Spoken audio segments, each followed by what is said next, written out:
Bonjour à tous, aujourd'hui, nous avons le plaisir d'enregistrer ce podcast avec les élèves de seconde MRC du lycée de Larouza à Lourdes. Nous allons plonger au cœur d'un sujet qui fascine autant qu'il inquiète. L'intelligence artificielle va-t-elle nous piquer nos jobs ou nous rendre surpuissants? Pour en discuter, j'accueille Mathis Thomas Trofim et Shana Duo.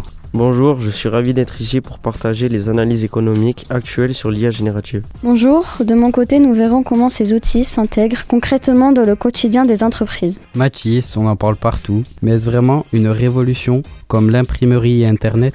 Absolument, l'IA a acquis très vite le statut de révolution technologique. Elle est souvent associée au concept de destruction créatrice, une innovation qui rend certaines tâches obsolètes, mais qui en retour crée de nouveaux besoins et donc de nouveaux emplois. Il faut aussi rappeler que l'IA n'est pas apparue par magie. Elle s'appuie sur l'existence préalable d'Internet et des outils informatiques.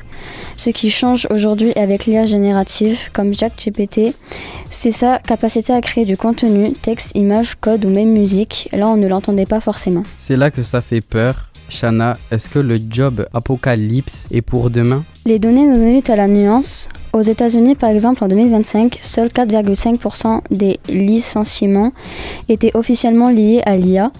La plupart des suppressions de postes restent dues à des causes économiques classiques.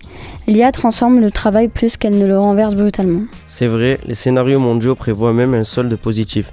D'ici 2030, l'IA pourrait créer 170 millions d'emplois contre 92 millions supprimés. Mais attention, tout le monde n'est pas logé à la même enseigne. Justement, qui est le plus exposé? Les métiers de la connaissance et de la communication sont en première ligne.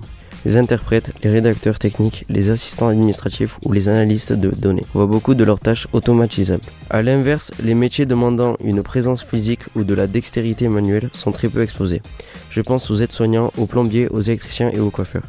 Un point important, les études montrent que les emplois occupés par les femmes pourraient être plus impactés car elles occupent proportionnellement plus de postes administratifs que l'IA peut prendre en charge. Si l'IA fait partie d'un boulot, comment va-t-on travailler demain? On parle d'humain augmenté, l'idée est que l'IA s'occupe des tâches répétitives ou de la recherche d'informations, ce qui libère du temps pour l'humain pour des missions plus qualitatives ou sociales.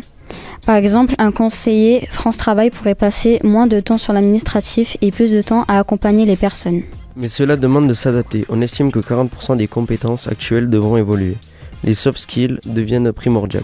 La communication, l'empathie, la pensée critique et la créativité sont des atouts que la machine ne remplace pas. Exactement. Aujourd'hui, savoir utiliser l'IA devient une compétence clé sur un CV pour rester compétitif. Comme on dit souvent, vous ne perdrez pas votre emploi à cause de l'IA, mais à cause de quelqu'un qui sait s'en servir. En résumé, l'IA est un outil puissant qu'il faut apprendre à dompter. Un dernier conseil pour nos élèves de Lourdes? Restez curieux, la révolution est en cours et la formation tout au long de la vie sera votre meilleur allié. Ne voyez pas l'IA comme un ennemi, mais comme un partenaire qui redessine les contours de vos futurs métiers. Merci à tous les deux pour ces éclairages précieux. C'est la fin de ce podcast. Merci aux élèves de Larouza pour leur écoute et à bientôt. Les productions réalisées par les élèves sont également disponibles en podcast. Cliquez sur pontacradio.fr pour les réécouter.